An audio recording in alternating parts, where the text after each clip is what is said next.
Hello, this is TelecomTV. I'm Martin Warwick. We are at the Great Telco Debate 2015 here in the City of London, and I'm talking with Luis Alvarez, who is the CEO of BT Global Services. Luis, good to see you. Thanks for talking to us while everybody else is eating. Just a couple of questions I'd like to ask you, starting with this.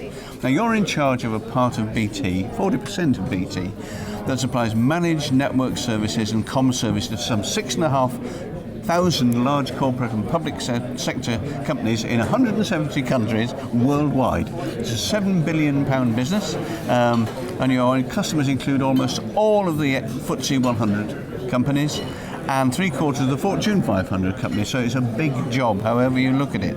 Now, while there may well be some overlap in terms of the technological requirements of those companies, many of them operate in very different constituencies, legislative, regulatory, social and economic and so on. How do you manage all their differing expectations? Well, I think that first of all, it's an actual privilege for us to be able to be more a partner rather than a supplier to all this organization. And in that sense, we need to understand very well what are the challenges they are facing, either because they are expanding into new markets, they are running more efficiency programs, or they just want to provide better service to their own customers. And our role is to supply and to work with the technology we understand very well to help them to do the roadmap into that environment.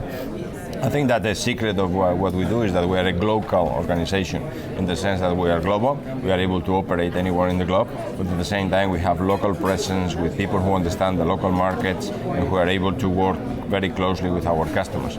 So I think that is part of the secret. At the same time, we keep investing in technology. We have launched a vision that is called the Cloud of Clouds, which to some extent is enabling all those new cloud services, using the network as the core component in a secure environment, managing performance end-to-end.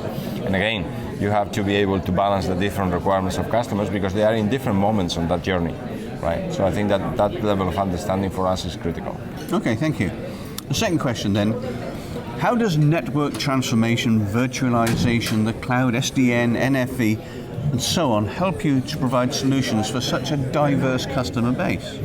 Well, we started on NFV in 2011, where it was almost just a buzzword. Brand new. Yeah, it was brand new. Yeah. And in fact, we have been participating also in defining the standards around how to use this technology better. Mm-hmm. I think that this is going to be a transformation on the way we operate for customers, moving more and more into software-defined networks, software as the core of the network, as well as being able to have a more flexible environment.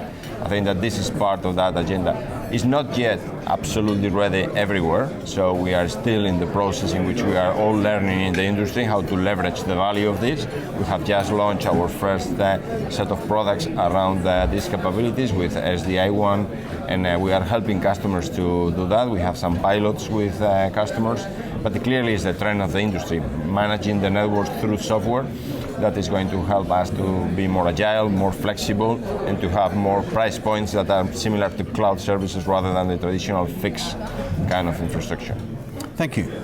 Now, one thing that can be said of the global telecoms industry and the IT industry, it's not short on hype. They like to talk about themselves and they like to hype technologies and new services and so on. And the latest one to be suffering from this is dying down a little in SDN and NFV now, but it's rising as far as the Internet of Things is concerned, IoT. But at the same time, there's little indication yet, at least, that IoT is a big money spinner that so many service providers expect it to be and very much want it to be. What is BT Global Services' position on IoT, and how important is it to your business?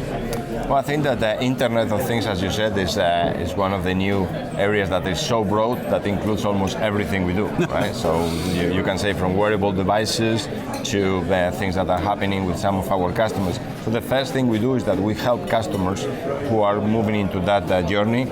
So we're working with Yara, that is the #1 fertilizer of the globe. They are putting now sensors in plants so that when they put nitrogen, they use drones to go and do it rather than just having an unknown kind of fertilization across plantations. Yeah. And that is changing the way they operate, and it's changing the way farmers can optimize the harvest. Another example is what we are doing for connected cars, right? Managing the security on that environment where you have more and more cars connected. That is changing also the way insurance companies are managing their insurance. the way people are really driving cars and using cars. So I think that the Internet of Things to some extent is here, and we have been working with customers in that sense. The second area is what is happening around cities and the environment in which we operate. We have a Milton Keynes in the UK, smart city pilot where we are testing all the different devices and sensors and how you can link to that. But as important as having that set of sensors around the globe or around specific businesses is managing the data that is produced out of those sensors. So there's a component of that we call the data hub, where you consolidate all that information in a place that you need to process and manage to take better decisions, either for citizens or for businesses. Thank you. Final question, and you could go to lunch. BT Global Services has been described as being an honest and trusted broker. Now, those are fine words. What does it mean in reality and in practice?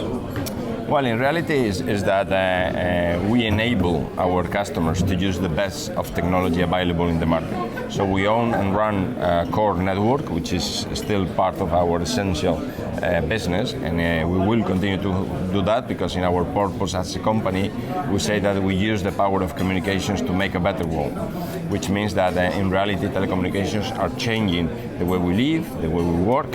And what we are doing is, for example, what we have called the cloud of clouds, is that we are facilitating our customers to access cloud services. It doesn't matter if it is Amazon Web Services or Cisco Intercloud or HP Helion or SAP or Microsoft, and they can do that from their own data center, from their own infrastructure, from their own offices, from people who are just on the move. Mm-hmm. And at the same time, you are able to do that in an environment that is secure. And we trade with the different suppliers and players so that we secure the end-to-end performance, so that the response time that is affecting the productivity of employees of companies is secure in that sense, but you also have the right latency of the services. And also you extend that to their own customers. So we have that in cloud contact centers where we provide services to companies like Cathay Pacific or Singapore Airlines. We have extended it to banks where we provide the internet banking platforms and solutions. So I think to some extent is that we are using the best technology available from our partners and from third parties, and we consolidate that as a service wrap, so that I like to say that we put the choice in the hands of our customers, so that they have the choice to pick what is the best technology, and we are the enabler of that, and we are the partner of choice for doing that. Thank you very much indeed. Thank you.